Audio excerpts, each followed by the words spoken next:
10টি বছর নবীজি রাষ্ট্র পরিচালনা করার পর ইন্তেকাল করলেন। হযরত আবু বকর রাদিয়াল্লাহু তাআলা আনহু তিনি আজ রাষ্ট্রপ্রধান হয়েছেন। হযরত আবু বকর রাষ্ট্রপ্রধান হয়ে হযরত ওমর রাদিয়াল্লাহু তাআলা আনহুকে তিনি বিচারক বানালেন। হযরত আবু বকর হচ্ছেন রাষ্ট্রপ্রধান, হযরত ওমর হলেন কি বিচারক। 1 বছর পূর্ণ হয়ে গেছে। ঐতিহাসিকরা লিখছেন, লক্ষ্য করুন, আমারু বিল মারুফ নাহি আনিল মুনকারের সুফল লক্ষ্য করুন।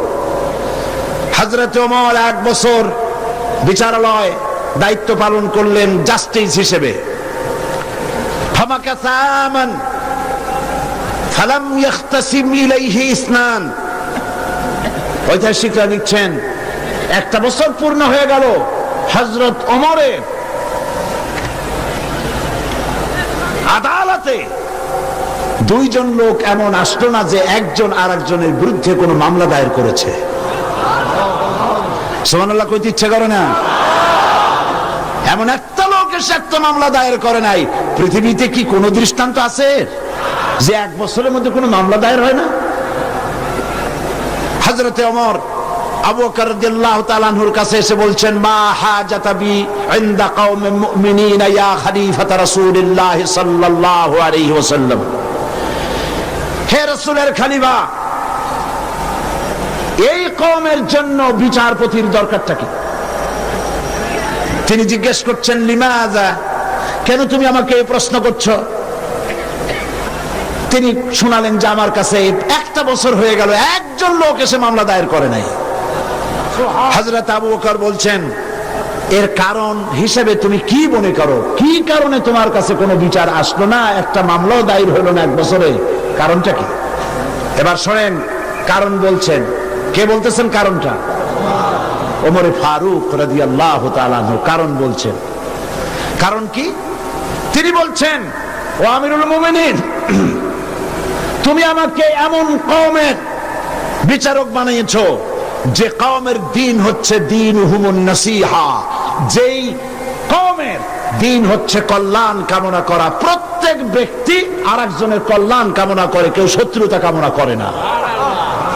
আজকে তাকে আমরা করি? আমি এক দল করি, আর এক দল সহ্য করি না। একজনে মিটিং করে, ওই জায়গায় আরেকজন মিটিং করে। একজন রাজনীতি করে, তার রাজনীতি সহ্য হয় না বলে 5 ট্রাক ময়লা ফেলায় দিয়ে আসে। সে যুগে তারা কল্যাণ কামনা করে, আর আজকের যুগে কি করে? কল্লা কামনা করে। অমুকের কল্লা খুলে নেব আমরা। এখন কল্লা কামনা করা হয়, আর তখন কল্যাণ কামনা করা হতো। দীনুহুমুন নাসিহা ওয়া মানহাজুহুমুল কুরআন। এই জাতির মানহাজ, তাদের উদ্দেশ্য, তাদের লক্ষ্য, তাদের কনস্টিটিউশন, তাদের সংবিধান হচ্ছে কি? আল কোরআন। ওয়া আমালুহুম আল আমরু বিল মারুফ ওয়া নাহি আনিল মুনকার। আর এই কওমের কাজ হচ্ছে আমল, তাদের কাজ হচ্ছে ভালো কাজের আদেশ করে বেড়ানো, আর যার সামনে অন্যায় হয় 2 হাতে বাধা দিয়ে অন্যায় ফিরায় দেয়। সুবহানাল্লাহ। ওয়া আমালুহুম আল আমরু বিল মারুফ ওয়া নাহি আনিল মুনকার। এখানেই শেষ নয়। ও আমিরুল মুমিনিন, আপনি আমাকে এমন এক কওমের বিচারক বানিয়েছেন যেই কওমের জনগণের অবস্থা কি জানেন? ওয়াইদা আহাদুহুম মারিদু আদুহু। এদের মধ্যে একজন যদি অসুস্থ হয়, অনেক মানুষ হাদিয়া, ফল, ফ্রুটস ইত্যাদি হাদিয়া নিয়ে তার কাছে গিয়ে হাজির হয়। ভাই কেমন আছেন? আল্লাহ আপনার ভালো করুক। হাতে মুখে হাত বুলায় দেয়, মাথায় হাত বুলায় দেয়। এই শুশ্রূষায় 12 না অসুখ ভালো হয়ে যায়। ওয়াইজাফতাকারা নাসারুহু। আর যখন তাদের মধ্য থেকে কেউ ফকির হয়, গরিব হয়, সাহায্য করার জন্য লোকেরা এগিয়ে আসে। 50 টাকার দরকার, 2000 টাকা চলে আসছে। বাড়িতে চাল দিতে পারে না, বিল্ডিং এর ছাদ দেওয়ার মতো পয়সা চলে আসছে। ওয়াইজাহতাজা সাদুহু। আর যখন কারো কিছু প্রয়োজন হয়, সেই প্রয়োজন মিটাবার জন্য চতুর্দিক থেকে লোকেরা এসে হাজির হয়ে যায়।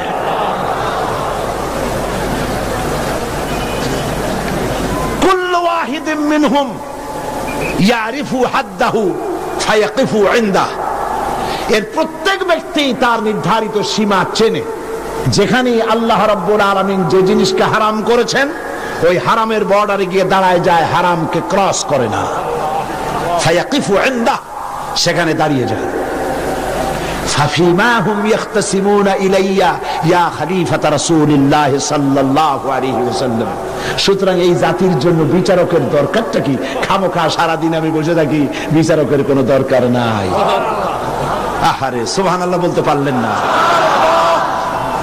রাসূলুল্লাহ এই সমাজ তৈরি করেছিলেন।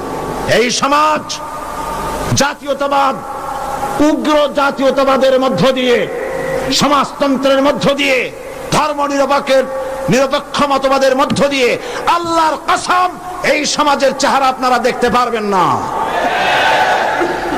এই সমাজ যেটা রাসূলুল্লাহ করেছিলেন, সেই সমাজ যদি চান, এই সমাজ ভাঙতে হবে, নতুন সমাজ গড়তে হবে। দেন স্লোগান, এই সমাজ ভাঙতে হবে, নতুন সমাজ গড়তে হবে। এই সমাজকে ভেঙে দিয়ে, এই সমাজ ভেঙে দিয়ে নতুন যে সমাজ হবে, সেই সমাজ উগ্র জাতীয়তাবাদের সমাজ নয়, সমাজতন্ত্রের সমাজ নয়, ধর্ম নিরপেক্ষতাবাদের সমাজ অবশ্যই নয়। সেই সমাজ হবে আল্লাহ রাব্বুল আলামিনের দেওয়া, রাসূলের দেওয়া ইসলামী সমাজ। এই ধরনের একটি সমাজ কি আপনারা চান? এই ধরনের সমাজ কি চান? সেই ধরনের সমাজ প্রতিষ্ঠার জন্য কোরআনে কারীম বুঝতে হবে, রাসূলের প্রতি ঈমান মজবুত হতে হবে। রাসূল রাষ্ট্রপতি ছিলেন এবং तमाम পৃথিবীতে তাকে দিয়ে আল্লাহ পাক রিসালাতের দায়িত্ব কমপ্লিট করে দিয়েছেন। এখন বলতে চাই, এই রাসূলের পরে আর কোন রাসূল আসবে না। এটা আকীদার ব্যাপার। কোন মুসলমান যদি এই আলোচনা থেকে নিজেকে বঞ্চিত করেন, তাহলে বলার কিছু নাই। এটি গুরুত্বপূর্ণ আলোচনা। খাতমে নবুয়ত। বিগত কয়েক যুগ ধরে ইসলামের বিরুদ্ধে যেসব ফিতনার উদ্ভব হয়েছে, তার মধ্যে নতুন নবুয়তের দাবি হচ্ছে একটি মারাত্মক ষড়যন্ত্র। এ ব্যাপারে খাতমে নবুয়তের বিশ্বাসের তাৎপর্য, গুরুত্ব অনুধাবন করা রিসালাতের অপরিহার্য দাবি। একজন নবীর পর আর একজন নবী আসতে পারে কেবলমাত্র তিনটি কারণে। বোঝেন ভালো করে, একজন নবীর পরে আরেকজন নবীর আসার কারণ হতে পারে মাত্র তিনটি। কয়টি? এক, প্রথম নবীর শিক্ষা বিলুপ্ত হয়ে গেছে এবং তা পুনর্বার পেশ করা প্রয়োজন। এই জন্য একজন নবী আসা দরকার। রাসূলুল্লাহর শিক্ষা কি বিলুপ্ত হয়েছে? রাসূলুল্লাহর শিক্ষা বিলুপ্ত হয়নি, চির অম্লান হয়ে আছে। নতুন নবীর প্রয়োজন নাই। দুই, প্রথম নবীর শিক্ষা পূর্ণাঙ্গ নয় এবং তার শিক্ষা সংশোধনের বা পরিবর্তনের প্রয়োজন। এজন্য নতুন একজন নবীর প্রয়োজন। রাসূল করিম সাল্লাল্লাহু আলাইহি ওয়াসাল্লামের শিক্ষা কি পূর্ণাঙ্গ নয়? তা কি সংশোধন এবং পরিবর্তনের কোনো প্রয়োজন আছে? তিন, প্রথম নবীর শিক্ষা একটি জাতির জন্য সীমাবদ্ধ, অন্যান্য জাতির জন্য আর একজন নবী দরকার। রাসূল করিম সাল্লাল্লাহু আলাইহি ওয়াসাল্লাম কি শুধু একটি জাতির নবী? রাসূল করিম সাল্লাল্লাহু আলাইহি ওয়াসাল্লাম হচ্ছেন বিশ্ব নবী। সুতরাং তার নবুয়তের পরে নতুন কোন নবীর আমদানির কোনো প্রয়োজন নাই। রাসূল করিম সাল্লাল্লাহু আলাইহি ওয়াসাল্লামের নবুয়ত শেষ, এরপরে আর কোন নবী? কোরআনে কারীমের চূড়ান্ত দলিল শুনুন। মা কানা মুহাম্মাদুন আবা আহাদিম মির রিজালিকুম ওয়ালাকিন রাসূলুল্লাহি ওয়া খাতামান নাবিয়্যিন। মুহাম্মদ সাল্লাল্লাহু আলাইহি ওয়াসাল্লাম তোমাদের কোন পুরুষদের পিতা নন, বরং তিনি আল্লাহর রাসূল এবং নবীগণের পরিসমাপ্তকারী আর আল্লাহর সর্ববিষয়ে মহাজ্ঞানী। এই খাতামান নাবিয়্যিন, খাতাম খাতাম শব্দের উল্লেখ করে নবুয়তের দুয়ার চিরকালের জন্য আল্লাহ পাক বন্ধ করে দিয়েছেন। সেই প্রথম শতাব্দী থেকে আজ পর্যন্ত, হিজরি প্রথম শতাব্দী থেকে নিয়ে পর্যন্ত পৃথিবীর সমস্ত উলামায়ে কিরাম একমত, পৃথিবীতে আর কোন নবী আসবেন না, আসার কোনো দরকার নেই। অথচ এই খাতামের অর্থ নতুন নবী, ভণ্ড নবী, মিথ্যা দাবিদার নবী, পৃথিবীর নিকৃষ্ট শয়তান গোলাম মোহাম্মদ কাদিয়ানী, আল্লাহর জাহান্নামের আগুন তার কবরে অনন্তকাল জ্বলতে থাকুক।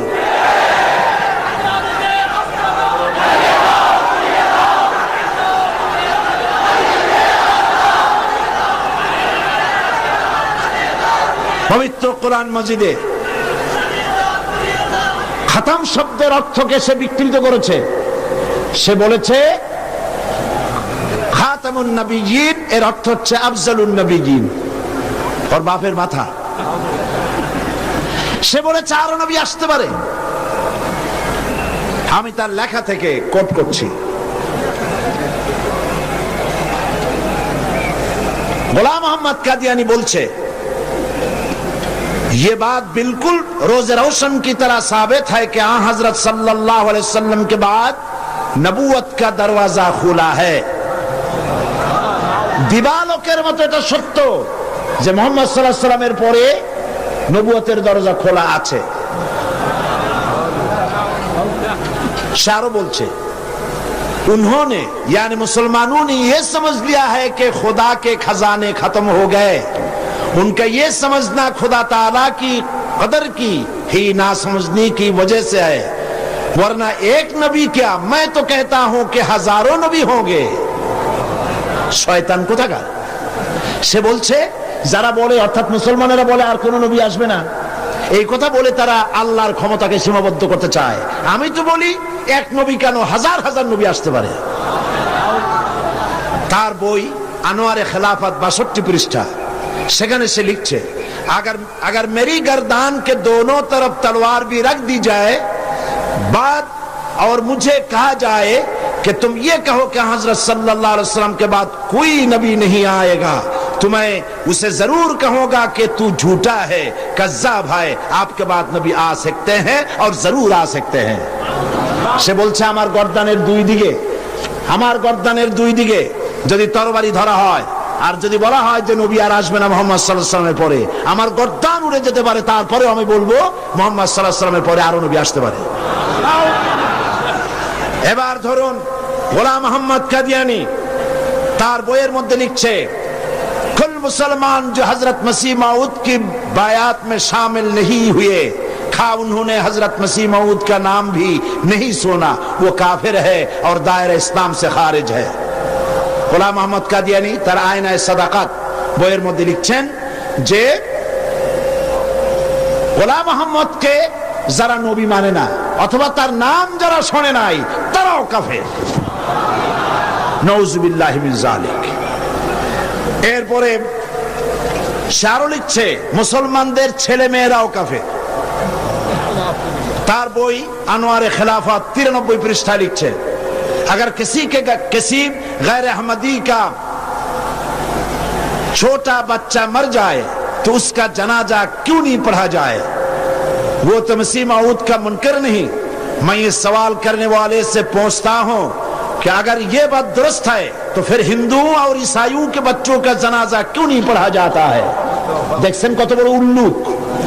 সে বলছে যে মুসলমানদের বাচ্চাদের জানাজা পড়া যাবে না কেন, প্রশ্ন করা হয়েছে তাকে। সে বলছে যে মুসলমানদের জানাজা কেন পড়বো, মুসলমানদের বাচ্চাদের জানাজা কেন পড়বো, হিন্দু এবং খ্রিস্টানদের বাচ্চাদের তো আমরা জানাজা পড়ি না, সুতরাং মুসলমানদের বাচ্চারাও যখন ঈসাই আমাদেরকে যখন মানে না, গোলাম মোহাম্মদকে নবী মানে না, সুতরাং সেও কাফের, তার জানাজা পড়া যাবে না। এইভাবে তার বইপত্রের মধ্যে অনেক কথা সে লিখেছে। এমনকি কথাও লিখেছে যে আমি স্বপ্নে দেখেছি আল্লাহ আমার সামনে এক যুবকের রূপ ধারণ করে এসেছেন, আর আমি এক যুবতী নারী হিসেবে তার সামনে দাঁড়ালাম, তিনি রাতে আমাকে ব্যবহার করলেন। এবং তার দ্বারা আমি গর্ভবতী হয়ে আমি ঈসা মসিহে রূপান্তরিত হলাম। নাউজুবিল্লাহ। এই শয়তানের কবরে দোজখের আগুন জ্বলুক। ওকে যারা নবী বলে মানে তারা কাফের।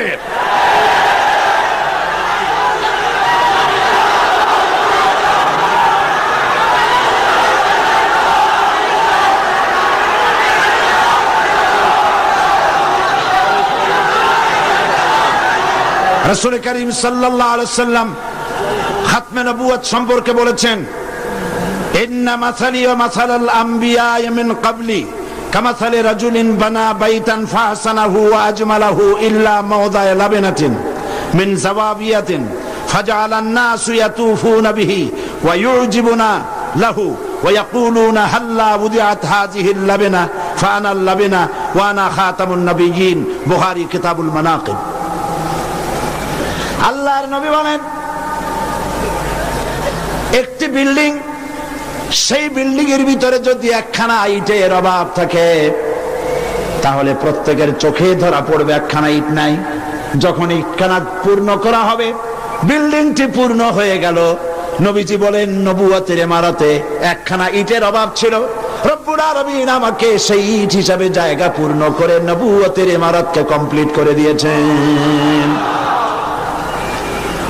রাসূলুল্লাহ সাল্লাল্লাহু আলাইহি ওয়াসাল্লাম আন্না রিসালাতা ওয়ান নবুওয়াতা কাদ ইনকাতাত ফালা রাসূলা বাদি ওয়ালা নবুওয়া।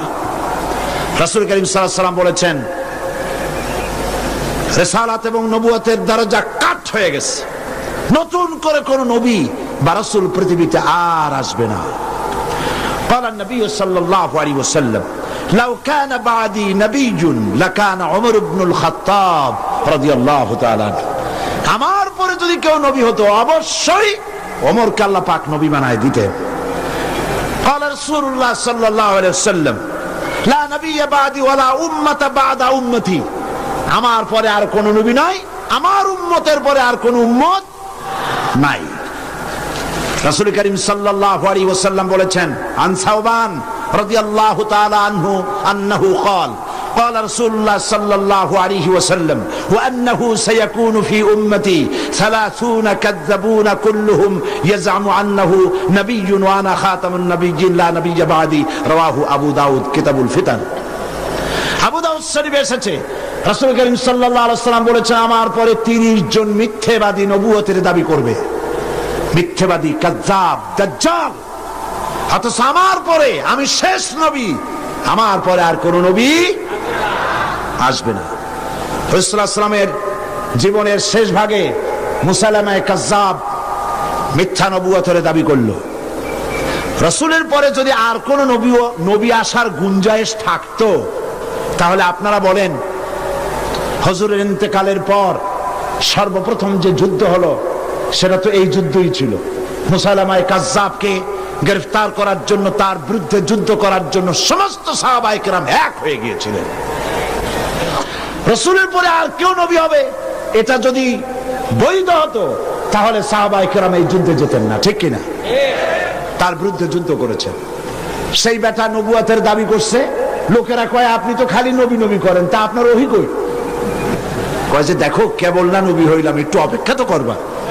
হ্যাঁ, জিবরাইল আসুক। কয়েকদিন পর কয় যে জিবরাইল আসছিল আজকে। তারপর কি সূরা পাইলেন? কয় যে সূরা একখান পাইছে। সূরা কয় শোনা না আমাদেরকে, তো উম্মত তো কিছু পাবেই। উম্মত পাবে না? এখনো কেউ দাবি করুক নবী, দেখবেন কিছু উম্মত পেয়ে যাবে। পাগল ছাগলের তো অভাব নাই, ঠিক কিনা? তা না হলে গোসল শরীফের পানি মানুষে খাইতে পারে? নাউজুবিল্লাহ। কোন একজন পীর হয়, ওনার একটা গোসল শরীফ হবে, গোসলের পানি শরীরের যত জায়গা ধুইয়া পড়লো, নাউজুবিল্লাহ, এইগুলা মানুষে খায়। সুতরাং পাগল ছাগলের অভাব নাই। পাগল ছাগল আছে, কিছু উম্মত পেয়ে গেছে। উম্মতেরা কয় সূরা কই? কয় পাইছি সূরা। সূরা একটা শোনাই দিল, ইন্না আ'তাইনাকাল আকা ফাসাল্লি লিরাব্বিকা ওয়াজআক ইন্না শানিয়াকা হুয়াল আবলাক। উম্মতেরা কয় যে তো মহামরণ, এ কি সূরা? পড়তে গেলে তো কাশি আসে। আর অর্থ কি? রাসূলুল্লাহর উপরে যে সূরা নাজিল হয়েছে সুবহানাল্লাহ, তা শুনলে চোখ দিয়ে পানি পড়ে। আর এটা সূরা হইল, অর্থটা কি? আমি তোমাকে নিশ্চয়ই হুতুম পেশা দান করেছি, সুতরাং তোমার রবের উদ্দেশ্যে চিৎকার মারো, তোমার শত্রুরা শ্বেত এবং কালো বর্ণের হবে। তো হইল কি? আগা নাই মাথা নাই, তো হইল কি? তারপরে যুদ্ধ হলো, শয়তান মরল। 30 জন মিথ্যাবাদী নবুয়তের দাবি করবে। তার মধ্যে সর্বশেষ এই নবুয়তের দাবি করতে এসলো গোলাম মোহাম্মদ কাদিয়ানী। অথচ রাসূলের পর যার কোন নবী আসবে না, কোরআন সাক্ষী, সমস্ত হাদিস গুলি সাক্ষী। কোরআন শরীফের যত তাফসীর আছে, কাশাফ, বাইজাবি, তাবারি, কুরতুবি, রুহুল বায়ান, রুহুল মানি, খাজিন, দুররে মনসুর ফি জিলালিল কোরআন, জালালাইন, যত তাফসীর, আরবি তাফসীর পৃথিবীতে আছে, সমস্ত তাফসীর খাতামুন নবীনের তাফসীর করেছে। এরপরে আর কোন নবী আসবে না। একটি কথা মাঝখানে শোনায়নি, এই পৃথিবীতে খ্রিস্টান এবং ইহুদিরা যখনই মুসলমানদেরকে আক্রমণ করতে চেয়েছে কোনো ব্যাপারে, তখন মুসলমানদেরকে ব্যবহার করেছে। ঠিক না? মুসলমানদেরকে ব্যবহার করেছে। রাসূলুল্লাহকে গালি দেওয়ার জন্য বাংলাদেশে কবি নামের কলঙ্ক দাউদ হায়দার নামক এক শয়তানকে তারা ব্যবহার করেছিল। আবার কোরআন শরীফকে সংশোধন করতে হবে বলে নারী নামের কলঙ্ক, ওই শয়তানের নাম নেব না, তারে ব্যবহার করছিল। হযরত আয়েশা রাদিয়াল্লাহু তাআলা আনহাকে গালি দেওয়ার জন্য সালমান রুশদির মতো একটা শয়তানকে তারা ব্যবহার করেছিল। অনুরূপভাবে খাতমে নবুয়তের উপরে হামলা করার জন্য খ্রিস্টান আর ইহুদিরা আগায় আসে নাই, গোলাম মোহাম্মদ নামক এক শয়তানকে ব্যবহার করেছে। সে বলল আমি নবী। তারপরে এইসব হাবিজাবি বইপত্র লিখলো, উর্দুতে, ইংরেজিতে, নানান ভাষায় লিখলো। সে ছিল ইংরেজের দালাল। এরপরে আরেকটি কথা হচ্ছে, ইমাম আজম রাহমাতুল্লাহ আলাইহি বলেছেন, আপনারা বিরক্ত হচ্ছেন না তো? ইমাম আজম রাহমাতুল্লাহ আলাইহি বলেছেন, মুহাম্মদ সাল্লাল্লাহু আলাইহি ওয়াসাল্লামের পরে যদি কেউ নবুয়তের দাবি করে, তার কাছে দলিল চাওয়া যাবে না, যে তুমি যে নবী তার দলিল কি দাও। এই দলিল চাওয়া গুমরাহি, কুফরি। কারণ তুমি প্রমাণ করেছো সে যদি দলিল দিতে পারে তাহলে তার নবুয়ত তুমি মানবা। নাউজুবিল্লাহ। মাওলানা আতাউল্লাহ শাহ বুখারী রাহমাতুল্লাহ আলাইহি সেই যুগের শ্রেষ্ঠ আলেম, তিনি তার কাছে গিয়ে বলছেন, এ গোলাম, নবুয়তের দাবি করো, শক্তি পাও কই? কয় শক্তি দিছে আমার কোরআন শরীফ। কোথায় আছে? কয় কোরআন শরীফে আছে না, সূরা আস-সফের মধ্যে আমাকে বলা হয়েছে ঈসা আলাইহিস সালাম আমার ব্যাপারে বলেছেন, ইয়াতি মিন বাদ ইসমুহু আহমদ, আমার পরে একজন আসবেন তার নাম হবে আহমদ, আমি সেই আহমদ। মাওলানা বুখারী বললেন, ঈসা আলাইহিস সালাম যার কথা বলে গেছেন তার নাম আহমদ, আর তোর নাম হচ্ছে গোলাম আহমদ। তার অর্থ হচ্ছে ঈসা আলাইহিস সালাম যে আহমদের কথা বলেছেন সেই আহমদের তুই গোলাম। গোলাম আহমদ বলছে, এটা তো খুব মুশকিল হয়ে গেল। তাহলে আমি আমার নামের প্রথম শব্দ বাদ দিয়ে দিলাম, গোলাম বাদ দিলাম, আজ থেকে আহমদ হয়ে গেলাম। এখন কি করবেন? মাওলানা বলছেন, বহুত ঠিক, তোমার ফতোয়া দিয়ে আমি বলতে চাই, নামের প্রথম অংশ বাদ দেওয়া যদি জায়েজ হয়, তুমি যেমন বাদ দিছো আমারটাও বাদ দিলাম। আমার নাম আতা আল্লাহ, আমার নামের আতা বাদ দিলাম। আমার নামের আতা বাদ দিলে আমি আল্লাহ হই, আর আমি আল্লাহ হয়ে কই তোর মতো গাধারে আমি নবুয়ত দেই নাই। এরপর এই শয়তানের মউত হলো। উম্মতেরা তালাশ করে পায় না, 3 দিন খোঁজ নাই, নবী গেল কই? খুঁজতে খুঁজতে টয়লেটের মধ্যে দিয়া গন্ধের জ্বালায় অস্থির, যাইয়া দেখে টয়লেটে যা থাকে খাইয়া পেট ফুলাইয়া শয়তান মরে রইছে। নাউজুবিল্লাহ। এই গোলাম মোহাম্মদ কাদিয়ানী কাফের। আমি বুঝতে পারি না মানুষের কেন হুঁশ হয় না। দুনিয়ার কোন আলেম, কাদিয়ানী সম্প্রদায়ের মধ্যে কোন আলেম নাই, কোন আলেম নাই, একজন আলেমও নাই। এদেরকে খ্রিস্টানেরা পোষে, আর পোষে আমার দেশের সরকার। তা না হলে পরে আমি সরকারকে বলতে চাই, তোমরা যদি মুহাম্মদ সাল্লাল্লাহু আলাইহি সাল্লামকে শেষ নবী মানো, তাহলে গোলাম মুহাম্মদকে নন মুসলিম মাইনরিটি কাফের বলতে বাধা কোথায়? তার অর্থই হচ্ছে তোমরা সহনশীল, গোলাম মোহাম্মদ কাদিয়ানী আর কাদিয়ানীদের কাছ থেকে অর্থ পেয়ে, বিত্ত পেয়ে তাদের প্রতি সহনশীল হয়েছ।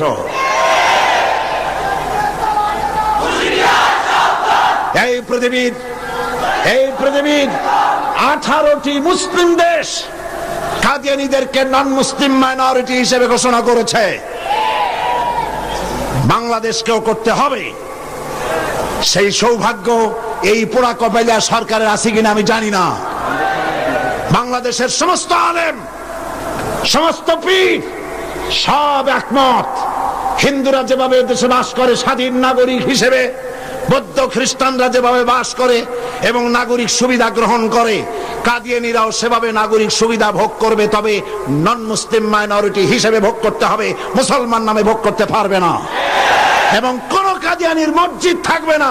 কাদিয়ানীদের মসজিদ নয়, উপাসনালয়।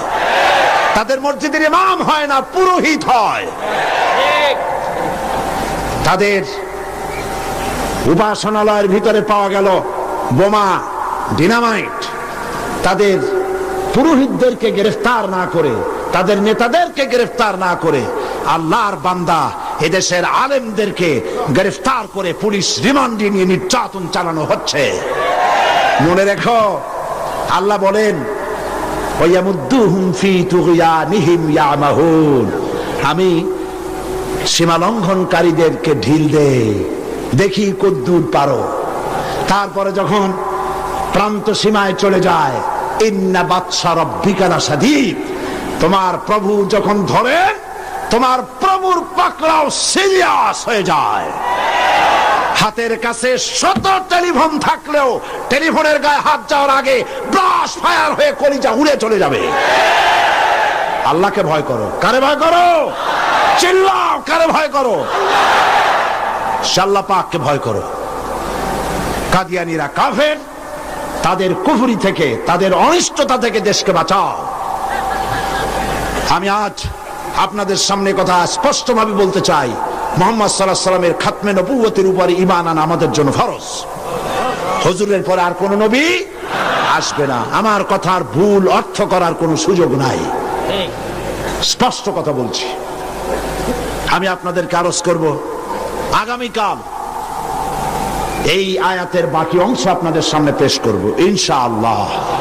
মুনাজাতের জন্য সব মুসলমান যার যার জায়গায় 1 সেকেন্ডের ভিতরে বসে পড়ো। এত বড় মাহফিলের মুনাজাত কেউ নষ্ট করবেন না। সবাইকে বসতে বলেছি, দাঁড়ানো লোকেরা সবাই বসুন, আর জোরে সোরে জিকির করেন সুবহানাল্লাহ, আলহামদুলিল্লাহ।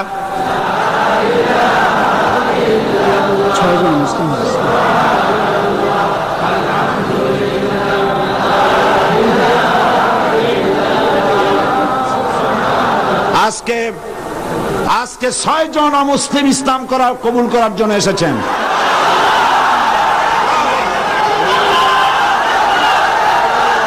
আমি আর একটা কথা শোনাই, আর একটি কথা শুনুন, থামেন, আর একটি কথা শোনেন। মুনাজাতের কথা শুনে প্রত্যেক দিন যারা হাঁটেন, আমি তাদেরকে অনুরোধ করবো, আল্লাহর রাস্তায় আগামীকাল মাহফিলের ভেতরে ঢুকবেন না। মেহরবানি করে মাহফিলের চতুর্দিকে থাকবেন, যাতে মুনাজাতের নাম শুনলেই আপনারা দৌড় মারতে পারেন। আল্লাহর রাস্তায় ভিতরে ঢুকবেন না। হাজার হাজার মানুষ পাড়ায় আপনারা যান, আপনাদের লজ্জা হওয়া উচিত। সবাই জিকির করেন সুবহানাল্লাহ।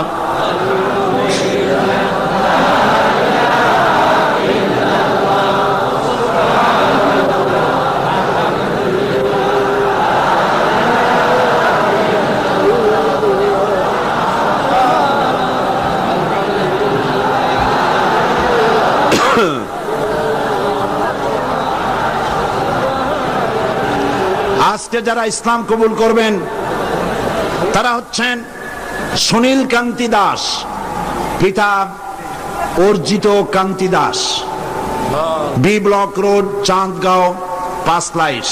বর্তমান নাম পছন্দ করেছে মোহাম্মদ ইব্রাহিম।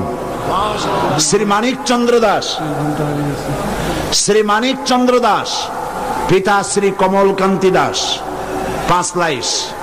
বর্তমান নাম মোহাম্মদ সাইফুল ইসলাম আজাদ। প্রবাস কৈবর্ত, পিতা মাখন কৈবর্ত, আমিন জুট মিলস মেইন গেট, 5 লাইশ। বর্তমান নাম মোহাম্মদ রাসেল। বিশ্বজিৎ সূত্রধর, পিতা মাখনলাল সূত্রধর, বর্তমান নাম বাড়ি সন্দীপ, বর্তমান নাম পছন্দ করেছে মোহাম্মদ মনিরুল ইসলাম। শ্রী দুলাল বাবু শীল, পিতা শ্রী জিতেন বাবু শীল, সিগন্যাল কোম্পানি, 5 লাইশ। বর্তমান নাম মোহাম্মদ আবু বকর সিদ্দিক। শ্রী সুবল চন্দ্র সাহা, পিতা আশুতোষ সাহা,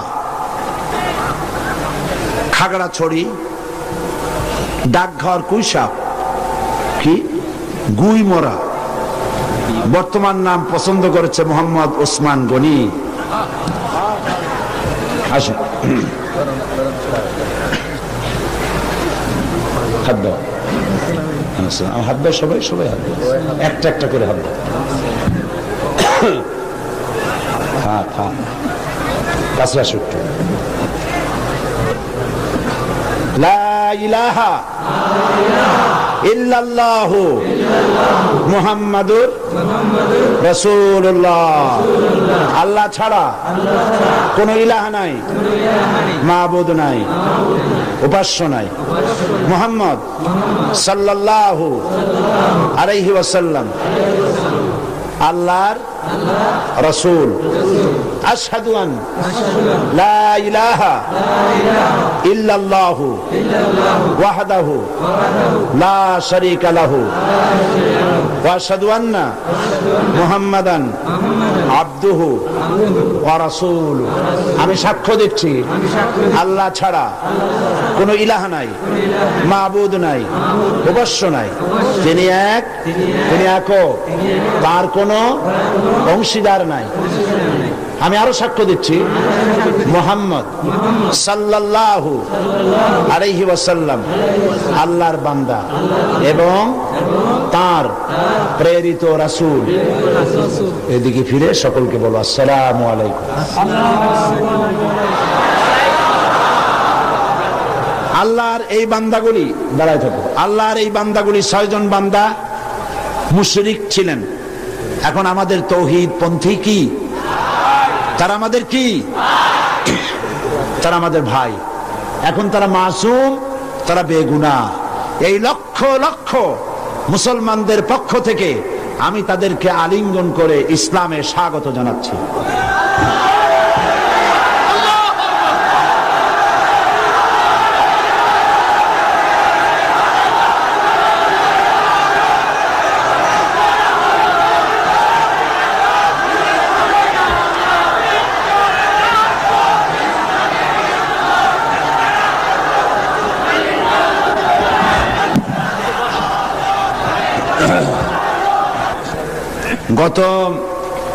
গতদিন মহিলা মাহফিল কবে হয়েছিল?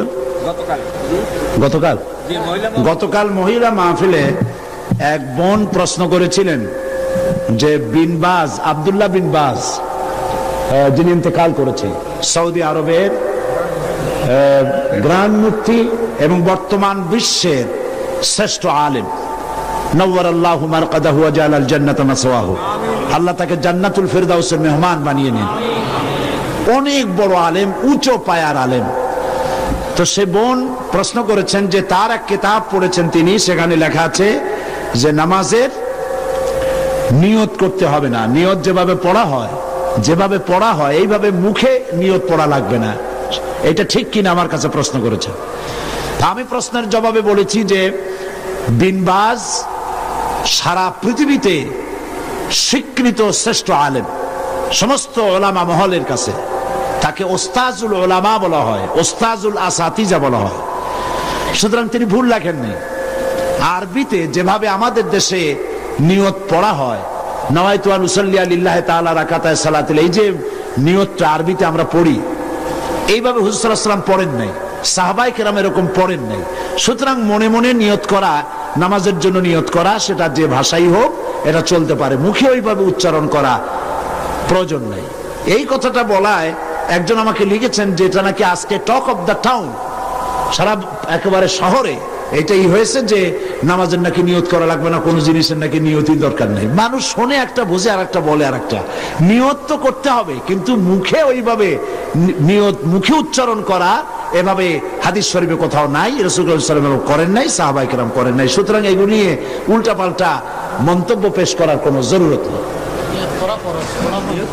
হ্যাঁ, নিয়ত তো করবে, নিয়ত তো করতে হবে, সে কথা বললাম না। নিয়ত পড়তে হবে, কিন্তু মুখে ওইভাবে উচ্চারণ করার জরুরত নেই। একজন বলেছে আপনি টাকা দিয়ে প্রতি বছর মুসলমান বানান, দেখছেন অবস্থা? এইসব প্রশ্ন আমার কাছে দেন কি কেন?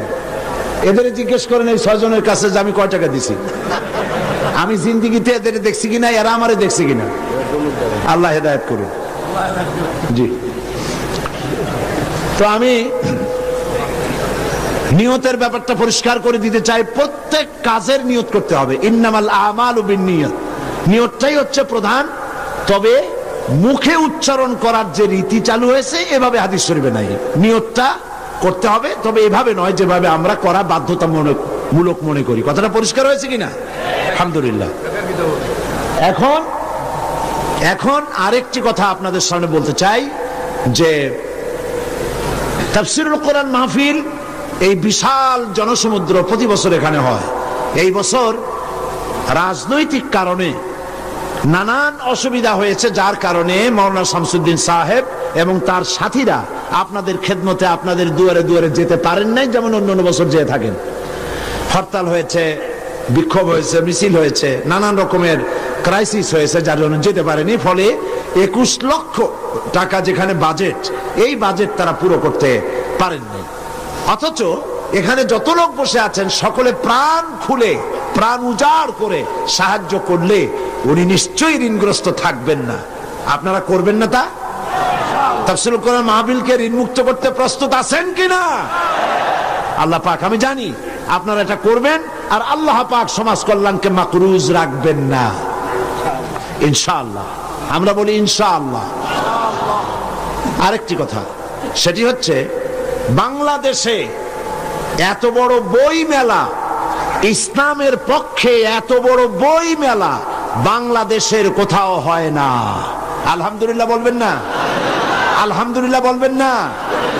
এবং এই বই মেলা নিছক সলিড ইসলামের পক্ষে। এখানে কোন নাস্তিক, মুরতাদ, ইসলাম বিরোধী কোন লেখকের কোন লেখা একটা পাতাও এখানে আসে না।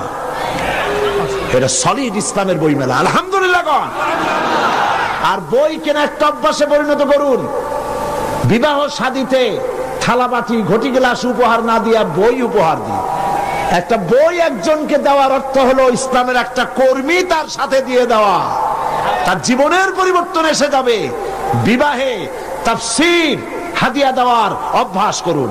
ইসলামের বইপত্র, ইসলামী সাহিত্য সুন্দর করে র্যাপিং কাগজে পেঁচাইয়া ফুল টুল দিয়া কায়দা করে এটা দেওয়ার ব্যবস্থা করেন। থালাবাটি, ঘটি গিলাস, স্যুপ, কাপ ইত্যাদিও মানুষ কিনতেই পারবে, ওগুলো নিয়ে অসুবিধা হবে না।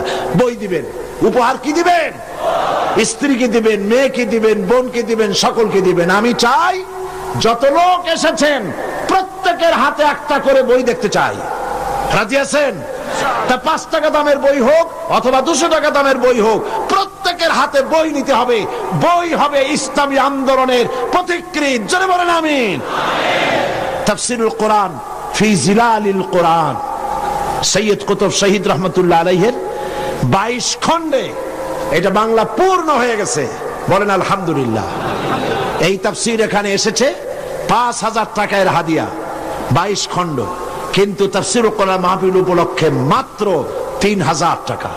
আপনারা গ্রহণ করুন, মানুষকে হাদিয়া দেন, নিজেরা কোরআন শরীফ জেনে পড়ে তার দ্বারা জীবনকে ধন্য করুন।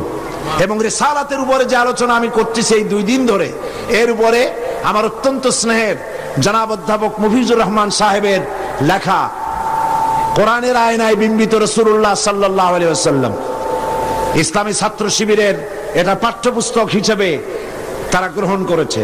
এই বইটি অত্যন্ত গুরুত্বপূর্ণ, কোরআন হাদিস দিয়ে ভরা। আপনারা মেহেরবানি করে সে বই গ্রহণ করার জন্য চেষ্টা করবেন, আল্লাহ তৌফিক দিন। না বলে বুঝবেন, না বললে বুঝবেন না যে কি বই নেবেন। সেই জন্য বলছি, কোরআনের বই, হাদিসের বই, অসংখ্য বই আছে। হাত ভর্তি করে, পকেট ভর্তি করে আপনারা বই নিয়ে যান। আল্লাহ পাক আপনাদেরকে তৌফিক দান করুন। এবং আমি কেন জামাত ইসলামী করি, দাড়ি আর টুপি সম্পর্কে যে সমস্ত প্রতিবাদ আমাদের বন্ধুরা আমাদের বিরুদ্ধে বলেন, দাড়ি এবং টুপি সম্পর্কে আমাদের আকীদা কি, মাওলানা মওদুদী রাহমাতুল্লাহ আলাইহি তিনি কি কাজ করেছিলেন, এর উপরে বিস্তারিত লেখা ইসলামের রাজনৈতিক বিধান আমার বইটির ভিতরে আছে। সংগ্রহ করুন। দ্বিধা, দ্বন্দ্ব, সন্দেহ নিজেরও দূর হবে, অন্যদেরও দূর করতে পারবেন। আল্লাহ তৌফিক দান করুন। আল্লাহুম্মা আমিন। রব্বানা যালামনা আনফুসানা ওয়া ইন লাম তাগফির লানা ওয়া তারহামনা লানাকুনান্না মিনাল খাসিরিন।